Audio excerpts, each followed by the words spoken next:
श्री गणेशाय नमः। श्री सरस्वती नमः। श्री परमात्मने नमः। श्री जानकी बल्लभो विजयते तरंग। श्री राम कथा रस रसिक प्रभु शंभुनाथ हनुमान। प्रेम सहित आसन धरहूँ सुनहु कथा गान। सिया बर रामचंद्र की जय।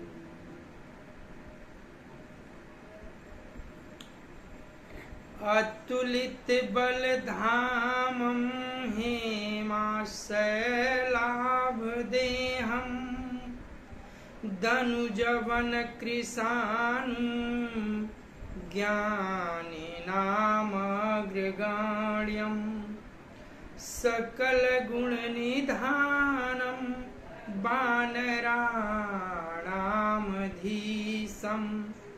रघुपति प्रिय भक्तं वात जातं नमामि। नीलाम्बुज श्यामल कोमलांगं। सीता समारूपित वामभागं।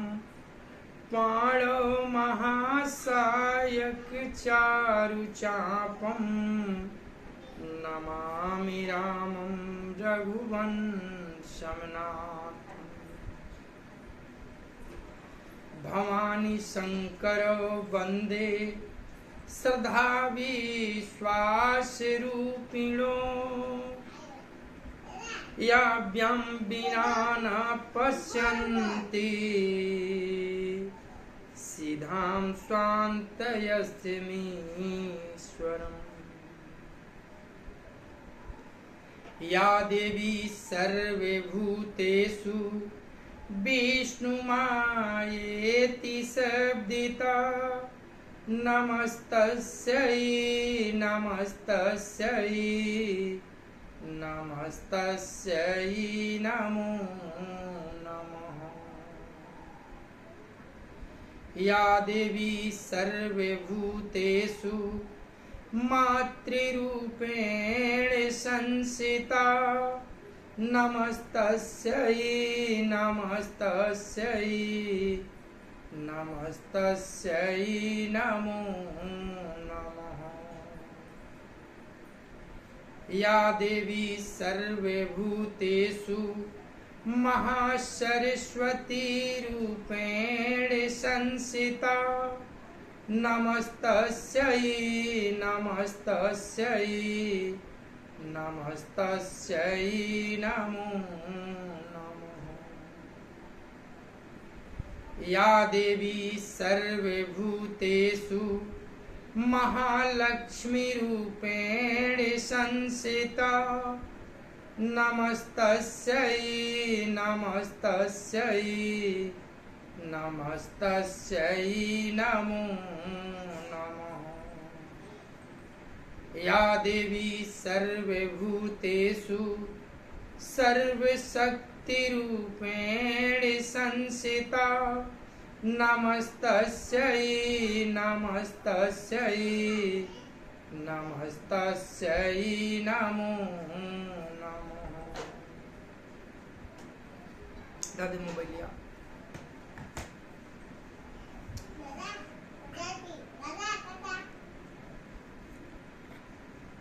अनंता अनंत कोटि ब्रह्मांड नायक अकारण करुणा वरुणालय भगवान श्री राघवेंद्र को प्रणाम। भूत भावन भगवान श्री शिव जी एवं श्री हनुमान जी के चरणों में साष्टांग दंडवत। कली पावन अवतार पूज्यपाद गोस्वामी तुलसीदास जी महाराज के चरणों में बारंबार वंदन। जय सिया राम, जय सिया राम, जय जय सिया।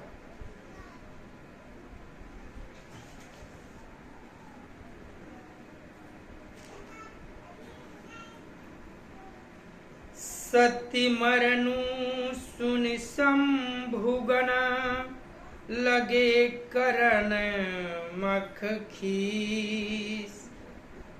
यज्ञ विध्वंस विलोकी भृगु, रक्षा कीन्हि मुनि ससिया। बर रामचंद्र की जय। मंगल भावनाय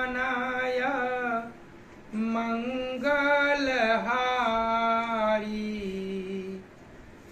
द्रवहु सुदशरथ अजिर बिहारी। कथा बालकांड के उस मोड़ पर पहुंची है कि बाबा भूत भावन भगवान शिव जी 87,000 वर्ष की समाधि में चले गए और मैया एक एक पल जो है कई कल्पों के समान बीत रहा है। मैया व्याकुल है। ठीक उसी समय एक घटना घटित होती है कि सती माँ के पिताजी दक्ष प्रजापति हुए और प्रजापति होते ही उन्हें मद आ गया। उन्होंने एक जग का अनुष्ठान कराया। उस जग में सभी देवताओं को निमंत्रण भेजा, किंतु ब्रह्मा विष्णु महेश को निमंत्रण नहीं भेजा। सारे देवता अपने वाहन को सजा धजा कर कैलाश के ऊपर से दक्ष के दरबार की ओर जा रहे हैं। ठीक उसी समय बाबा भूत भावन भगवान शिव जी की समाधि भंग होती है, टूटती है और मैया सुअवसर जानकर बाबा के पास जाती है। बाबा मैया को सामने आसन देते हैं। मैया हाथ जोड़कर बाबा से कहती हैं, हे नाथ, ये सारे वाहन कैलाश के ऊपर से सारे देवता हर्षित हुए जा रहे हैं, कहाँ जा रहे हैं? तब बाबा ने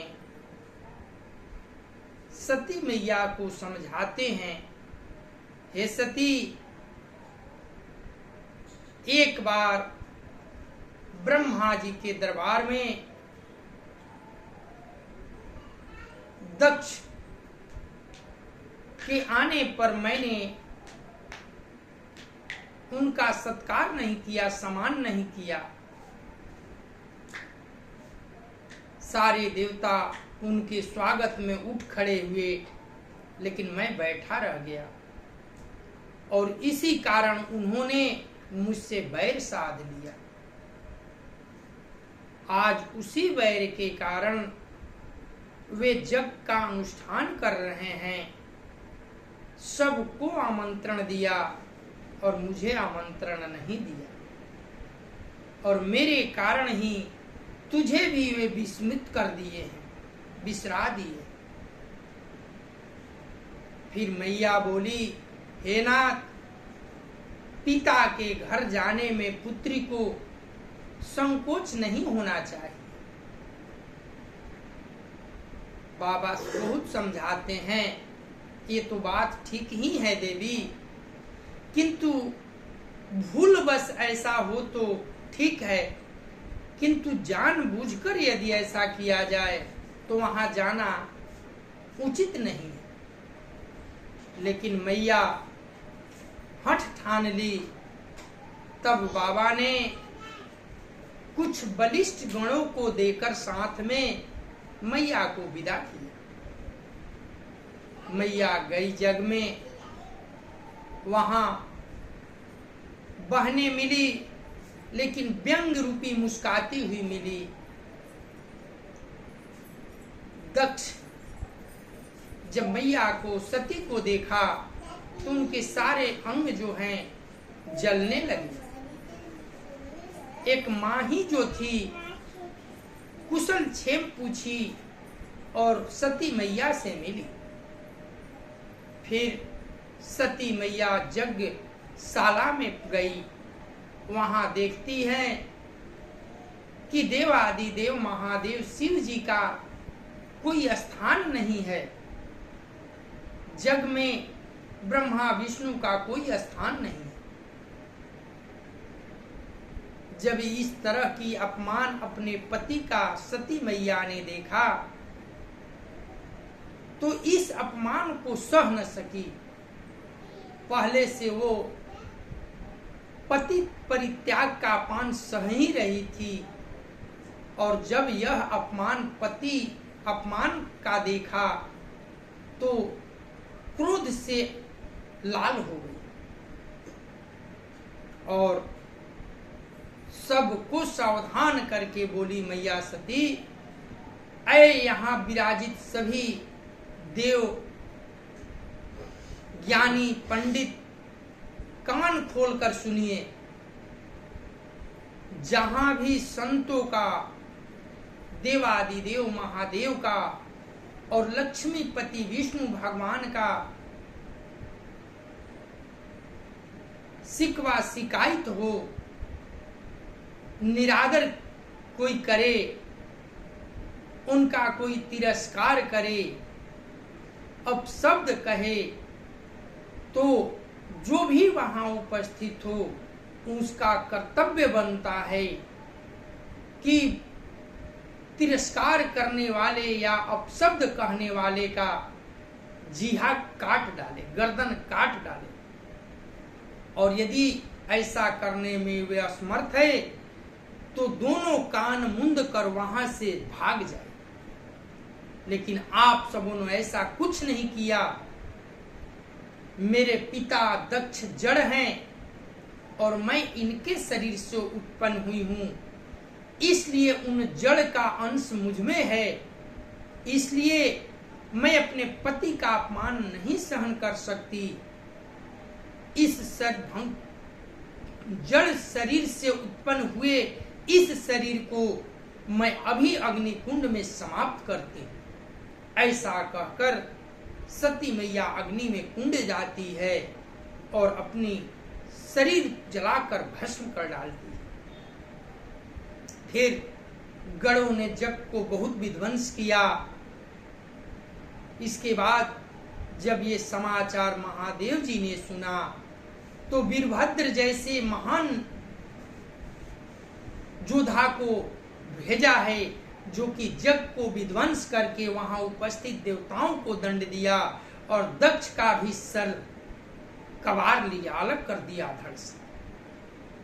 अब कथा इसके आगे। मंगल भावनय मंगलहारी द्रबहु सुदशरथ अजिर बिहारी जोग जटिलय काम मना नगनय मंगल भे अस स्वामी यही कह मिलही परिहस्तय सिरे खसिया बर रामचंद्र की जय।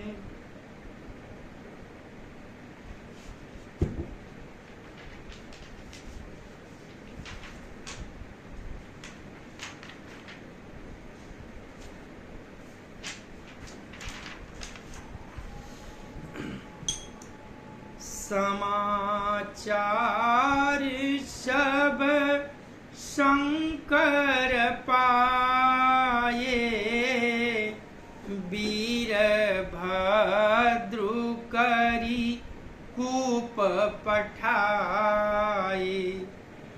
यज्ञ विध्वंस जाई तीन कीन्हा, सकल सुरन विधिवत फलु दीन्हा। भेजग विदित दक्ष गति सोई, जस कछु शंभु विमुख कय होई। यह इतिहास सकल जग जानी, ताते माय संक्षेप बखानी। सती मरत हरि सन बरुबागा, जन्म जन्म शिव पदय अनुरागा। तेहि कारण हिमगिरि गृह जाई, जनमी पार्वती तनु पाई। जब ते उमा गृह जाई, सकल सिद्धि संपत्ति तहाँ छाई। जहाँ तहाँ मुनि न सुआश्रम कीन्हे, ऊचित बास हिम भूधर दीन्हे। सदा सुमन फल सहित सब द्रुम नव नाना जाति, प्रगति सुंदर शैल पर मनिया कर बहु भांति। सिया बर रामचंद्र की जय। सती का मरण सुनकर बाबा भूत भावन भगवान शिव जी ने गण जग विध्वंस करने लगे। जग विध्वंस होते ही देखकर मुनीश्वर भृगु जी ने उसकी रक्षा की। ये सब समाचार शिव जी को मिले, तब उन्होंने क्रोध करके वीरभद्र को भेजा। उन्होंने वहां जाकर जग विध्वंस कर डाला और सब देवताओं को यथोचित फल दंड दिया। दक्ष की जग प्रसिद्ध वही गति हुई जो शिव द्रोही की हुआ करती है। बाबा तुलसीदास जी कहते हैं कि यह इतिहास सारा संसार जानता है, इसलिए मैं संक्षेप में वर्णन किया है। सती के मरते समय भगवान हरि से यह वर मांगा कि मेरा जन्म जन्म से शिव जी के चरणों में अनुराग रहे। इसी कारण उन्होंने हिमाचल के घर जाकर पार्वती के शरीर में जन्म लिया। जब से उमा जी हिमाचल के घर जन्मी, तब से वहां सारी सिद्धियां और संपत्तियां छा गई। मुनियों ने जहां तहां सुंदर आश्रम बना लिए और हिमाचल ने उनको उचित स्थान दिए। उस सुंदर पर्वत पर बहुत प्रकार के सब नए नए वृक्ष सदा पुष्प फल युक्त हो गए और वहां बहुत तरह की मणियों की खाने प्रकट हो। जहां जिस स्थल पर जगत जननी जगदम्बा मैया का अवतरण हो जाए, उस धरती के बारे में कोई क्या बखान कर सकता है। सारी रिधि सीधी सब वहां मैया के स्वागत में सारा वातावरण प्रफुल्लित हो गया। मंगल भावनाया मंगल हारी, द्रवहु सुदशरथ अजिर बिहारी। सरिता सरपू नित जलु बहई, खग मृग मधुप सुखी सब रहई, सहज पयरु सब जीवन त्यागा, गिरि पर सकल करहि अनुराग, सुहशैल गिरि जागृह आए, जिमि जनु राम भगति के पाए, नित नूतन मंगल गृहतासु, ब्रह्मादिक गावहि जसु जासु, नारद समाचार सब पाए, कौतुकहि गिरि गेह सिधाए, शैल राज बड़ आदर कीन्हा, पद पखारी बर आसन दीन्हा, नारी सहित मुनि पद सिरुनावा,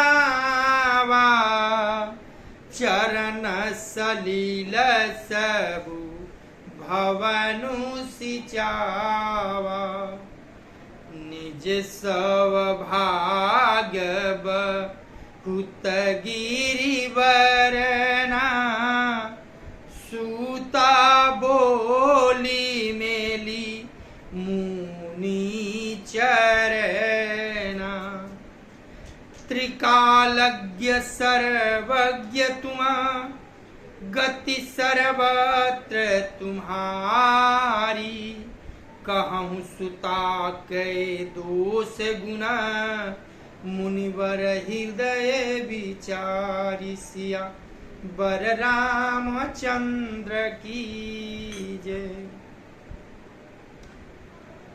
माता पार्वती के अवतरण होते ही सारी नदियों में पवित्र जल बहता, पशु पक्षी भ्रमर सभी सुखी रहते हैं, सब जीवों में अपना स्वाभाविक बैर छोड़ दिया और पर्वत पर सभी परस्पर प्रेम पूर्वक रहते हैं।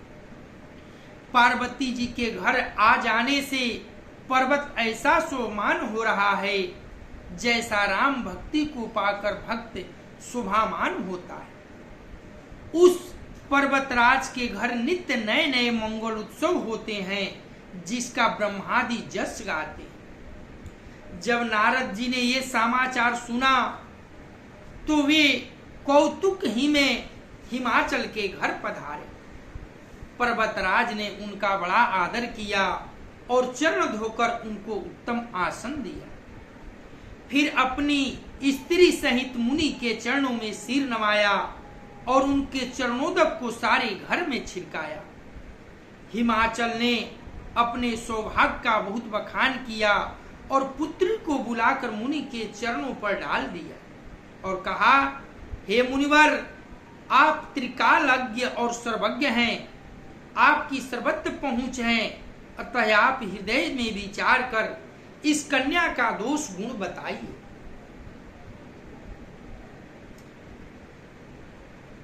जब देव ऋषि नारद जी ने ये संदेश पाया कि मैया सती अब पार्वती रूप में पर्वतराज हिमाचल की पुत्री के रूप में अवतरित हुई हैं, तो उन्होंने तनिक भी देर न किए हिमाचल के घर पधार गए।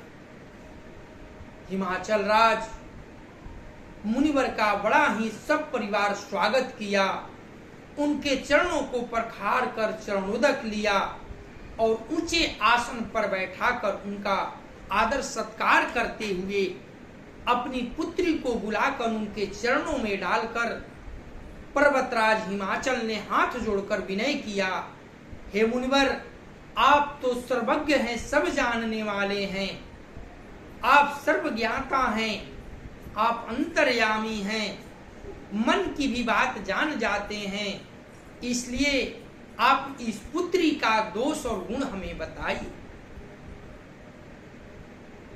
मंगल भावनाय मंगलहारी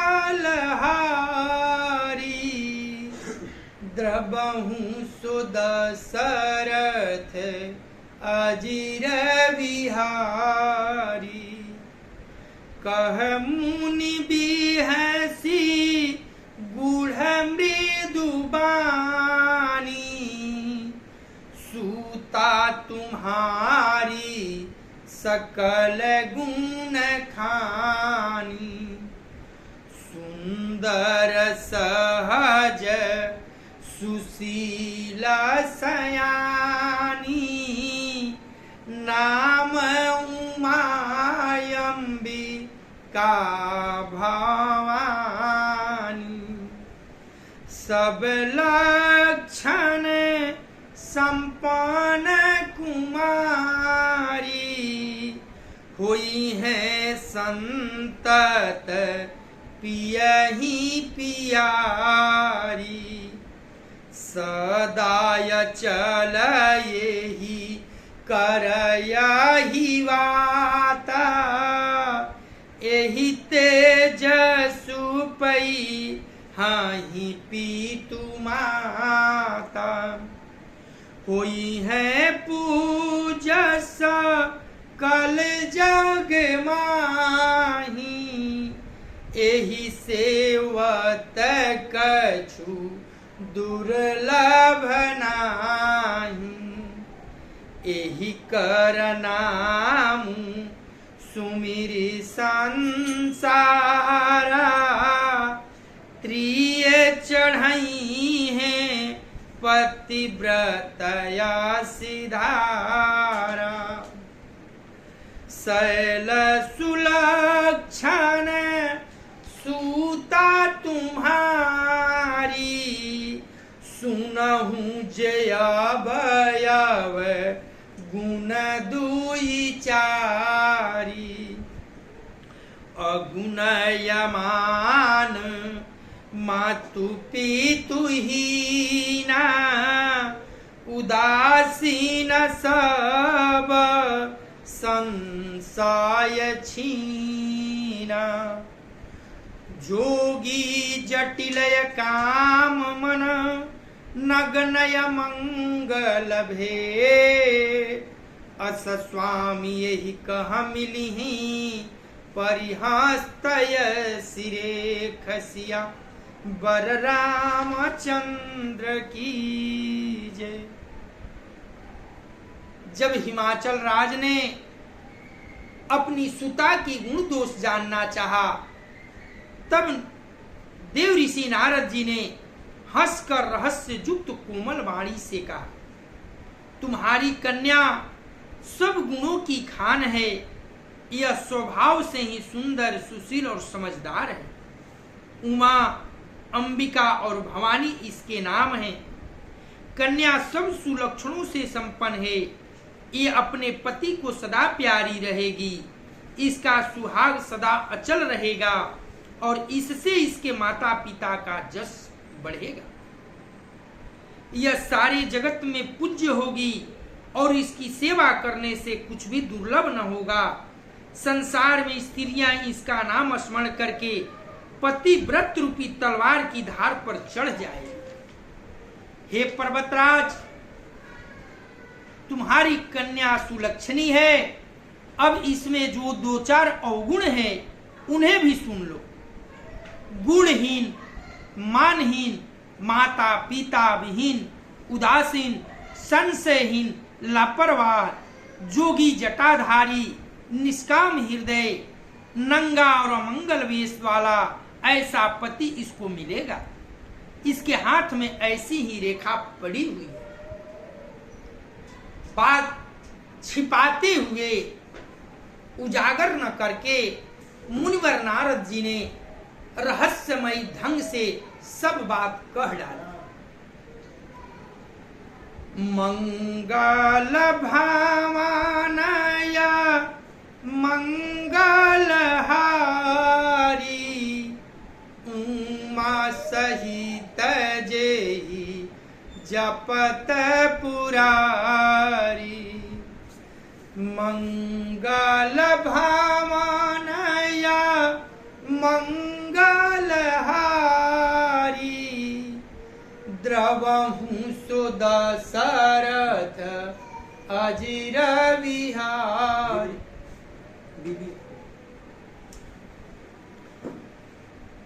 सुनि मुनि गिरा सत जिए जानी दुख दंपति उमा हार खानी। नारद हूँ यह भेदु न जाना दशा एक समुझब बिलगाना। सकल सखी गिरी जागिरी मैना पुलक शरीर भरे जल नैना। होई न मृखा देवी ऋषि भाखा उमा सुबचनु हृदय धरि राखा।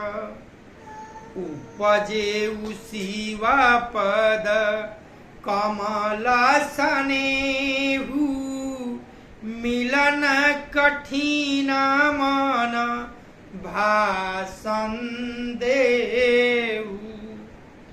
जानी कुअवसरु प्रीति दुराई सखी उछंग बैठी पुनि जाई। झूठी न होई देव ऋषि बानी सोचहि दंपति सखी सयानी। उरधरि धीर का हहि गिरिराऊ कहूँ नाथ का करियौ पाऊ। कह मुनि सही ममंत सुनु जो विधि लिखा लीला। देव दनुज नर नाग मुनि को न मेट निहार सिया बर रामचंद्र की जय। जब नारद जी ने बताया कि आपकी कन्या सब सुलक्षणों की खान है,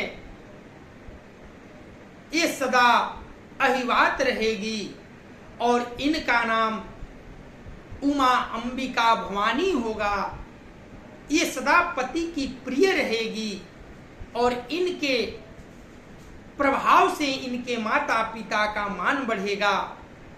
जो स्त्रियां इनके नाम को लेकर पतिव्रत धर्म का पालन करेगी वे मनवांछित फल प्राप्त करेगी। लेकिन एक दो कुछ इसमें ऐसा अवगुण है उसको भी बताए कि इनका पति जो है अमंगल वेशधारी, डरावना, बिन वस्त्र के, बिना माता पिता के, दिगंबरधारी और भूत प्रेत के संग रहने वाले श्मशानवासी इनके पति होंगे। नारद मुनि की वाणी सुनकर और उसको हृदय में सत्य जानकर हिमवान और मैना को बड़ा दुख हुआ। पार्वती जी प्रसन्न हुई। नारद जी ने भी इस रहस्य को नहीं जाना, क्योंकि सबकी बाहरी दशा एक सी होने पर भी भीतरी समझ भिन्न भिन्न थी। सारी सखियां पार्वती, पर्वतराज हिमवान और मैना सभी के शरीर पुलकित थे और सभी के नेत्रों में जल भरा था। देव ऋषि के वचन असत्य नहीं हो सकते, यह विचार कर पार्वती ने उन वचनों को हृदय में धारण कर लिया।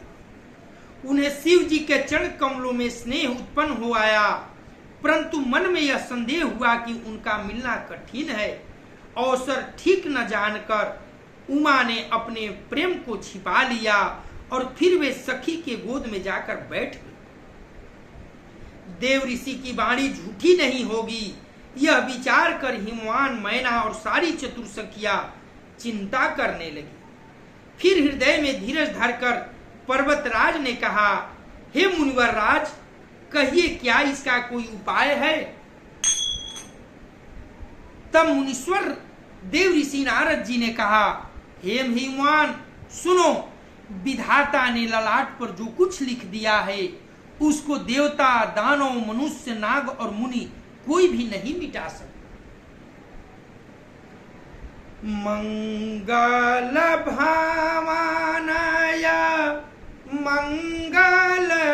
मंगलहारी द्रवहु सुदशरथ अजिर विहारी यद्यपि नये कमाए कहूँ उपाई होई कराये जो देऊ सहाई जैसे बरुमाए बर नेऊ तुम पाही मिली है उमही तस संशय नाही जे जे बर के दो सब खाने ते सब शिव पाही मये अनुमाने जो विबाहु शंकर सन होई दो सौ गुण सम कह सब कोई जो यही से जैसा ये नहारी करही बुध कछुती न कर दो सुन धरही भानु कृषानु सर्व रस खाही तीन कह मंद कहत को नाही शुभ तरु अशुभ सलिल सब बहाई सुरसरी कोई आपू नीता न कहई समरथ काऊ नहीं दोष गोसाई रवि पावक सूर सरी की नाई जो असही सिरसा करहि नर जड़ विवेक अभिमान परहि कलप भरी नरक महू जीव की समान सिया बर रामचंद्र की जय।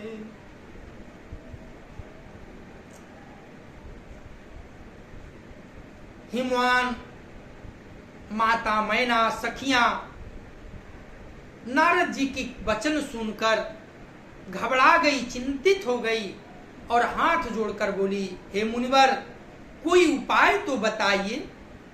तब नारद भगवान ने कहा कि एक उपाय मैं बताता हूं, यदि देव सहायता करें तो वह सिद्ध हो सकता है। उमा को वर तो निसंदेह वैसा ही मिलेगा जैसा मैंने तुम्हारे सामने वर्णन किया है, परंतु मैंने वर के जो जो दोष बतलाए हैं मेरे अनुमान से वे सभी शिव जी में हैं।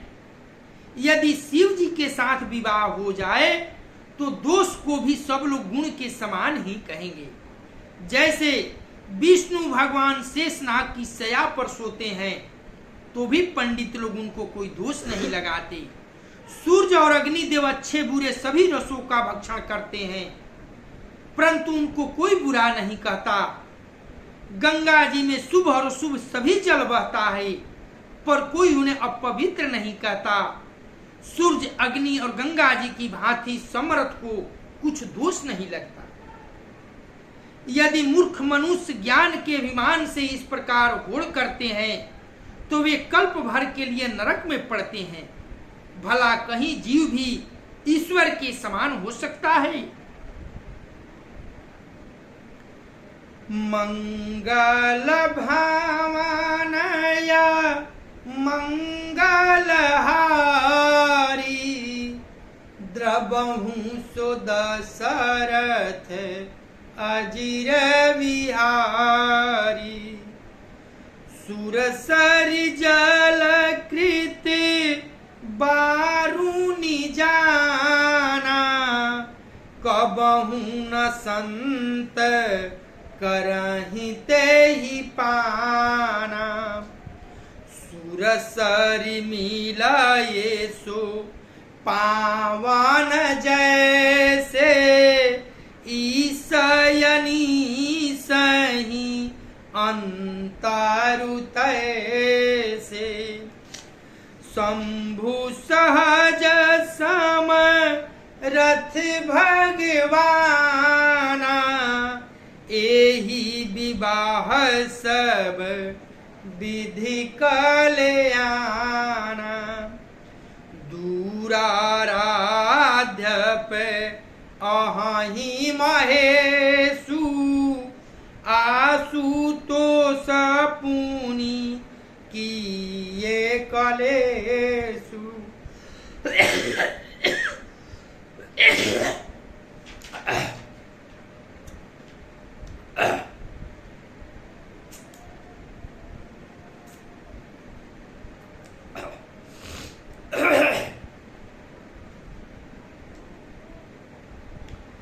जो पुकार ये कुमारी तुम्हारी भावियों मेटी सकहि त्रिपुरारी।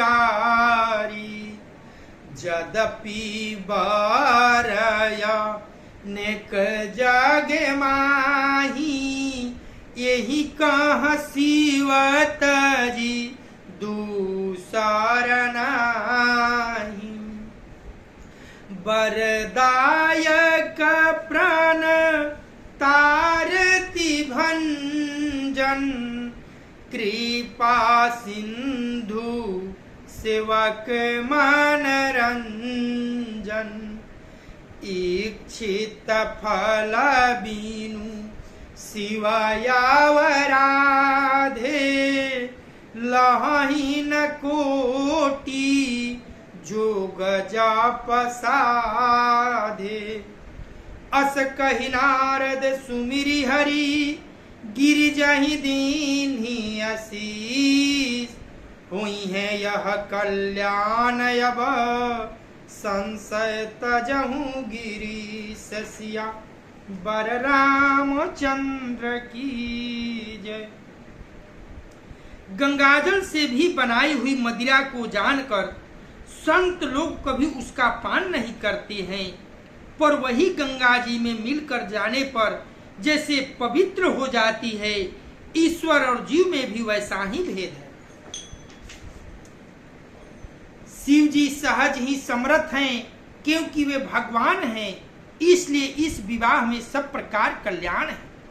परंतु महादेव जी की आराधना बड़ी कठिन है, फिर भी कलेश तप करने से वे बहुत जल्द संतुष्ट हो जाते हैं। यदि तुम्हारी कन्या तप करे तो त्रिपुरारी महादेव जी होनहार को मिटा सकते हैं। यद्यपि संसार में वर अनेक हैं, पर इस कन्या के लिए शिव जी को छोड़कर दूसरा वर नहीं है। शिव जी वर देने वाले, शरणागतों को दुखों को नाश करने वाले, कृपा के समुद्र और सेवकों के मन को प्रसन्न करने वाले हैं। शिव जी की आराधना किए बिना करोड़ों योग और जप करने पर भी वांछित फल नहीं मिलता। ऐसा कहकर भगवान का स्मरण करके नारद जी ने पार्वती को आशीर्वाद दिया और कहा कि हे पर्वतराज हिमवान, तुम संदेह का त्याग कर दो, अब यह कल्याण ही होगा। ऐसा समझाकर कि इस कन्या के लिए इस संसार में कोई वर है ही नहीं और वो सहज प्राप्त नहीं होंगे, उसके लिए बहुत कठिन तप करना पड़ेगा। हिमवान को समझाकर नारद जी प्रस्थान कर गए। मंगल भावनाय मंगलहारी द्रवहु सुदशरथ अजिर विहारी अस्कहियस ब्रह्म भवन मुनि गयेऊ आगिल चरित सुनहु जस भयेऊ पति ही एकांत पाई कह मैना नाथ नमाये सामू झाये मुनि बैना जो घरु बरु कुली होई अनुपा करिए विबाहु सुतायनुरूपा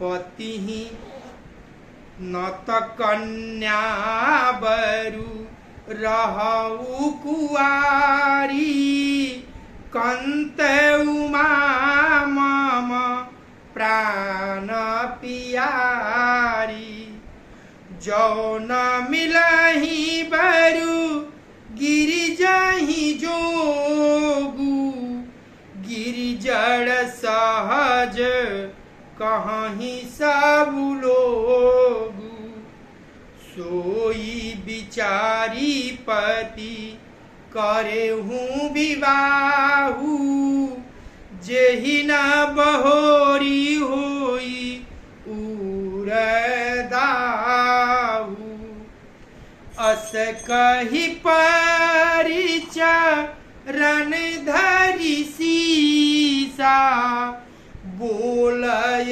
सहित स्नेह गिरीसा बरु पावक प्रगटय शशि माही नारद बचनु अन्यथा नाही प्रिया सोचि परिहरहु सबु सुमिरहु श्री भगवान पार्वती ही निरमय हूँ जही होई करहि कल्याण सिया बर रामचंद्र की जय।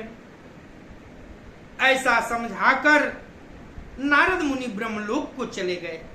अब आगे जो चरित्र हुआ उसे सुनिए। पति को एकांत में पाकर मैना कही, हे नाथ, मैंने मुनि के वचनों का अर्थ नहीं समझा।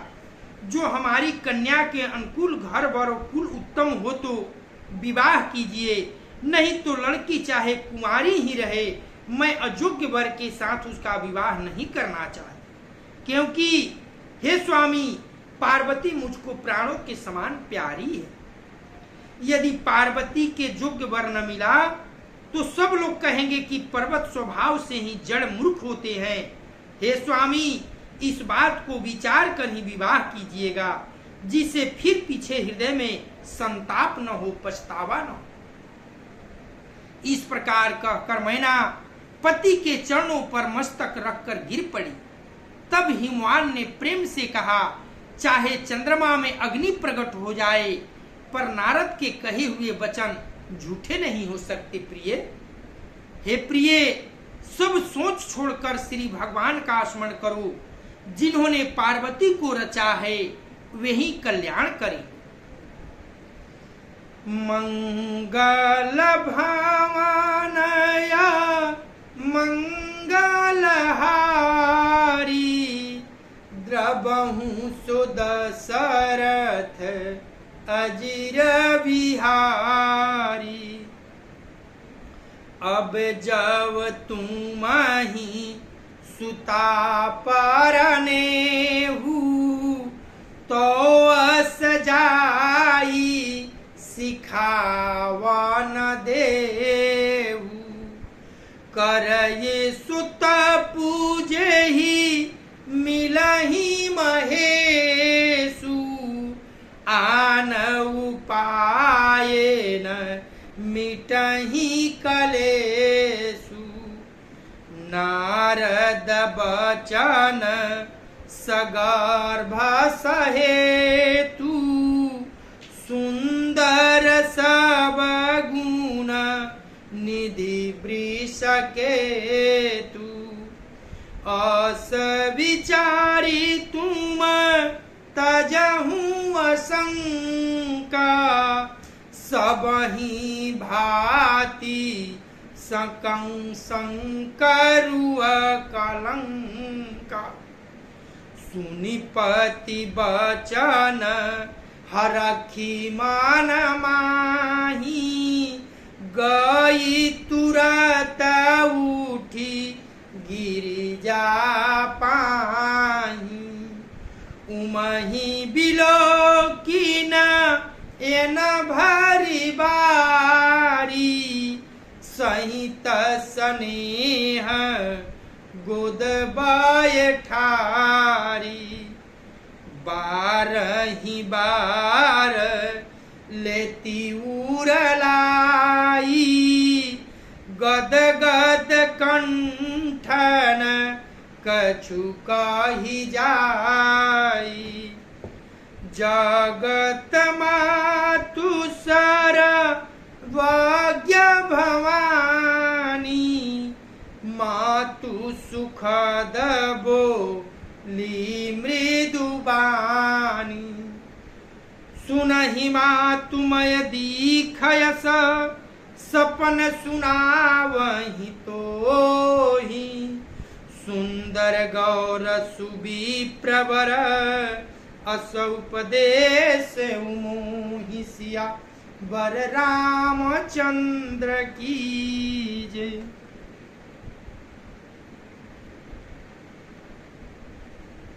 मैना जो है चिंतित हो गई। हिमराज के पैरों में गिरकर पूछने लगी, हे नाथ, ये बताइए मुनिराज के हम भाखा नहीं समझ पाए। उनके बातों का अर्थ मेरे समझ में नहीं आया। तब हिमवान जी ने कहा, हे प्रिय, नारद की बात जो मुख से निकली है वे कभी वृथा नहीं हो सकती। किंतु उन्होंने जो कहा है उसे पाने के लिए तुम उमा के पास जाओ, पार्वती को समझाओ कि वे शंकर को अपने भार्या रूप में प्राप्त करने के लिए कठिन तपस्या करें।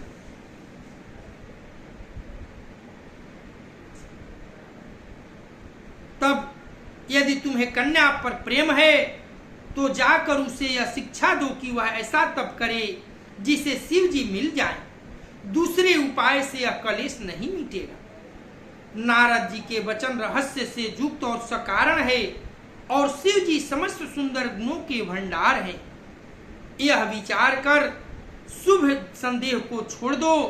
शिव जी सभी तरह से निष्कलंक है।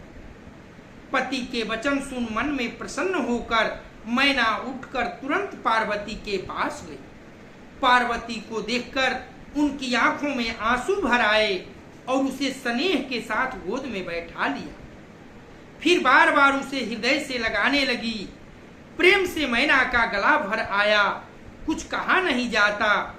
जग जननी भवानी तो सर्वज्ञ ठहरी। माता के मन की दशा को जानकर वे माता को सुख देने वाली कोमल वाणी से बोली।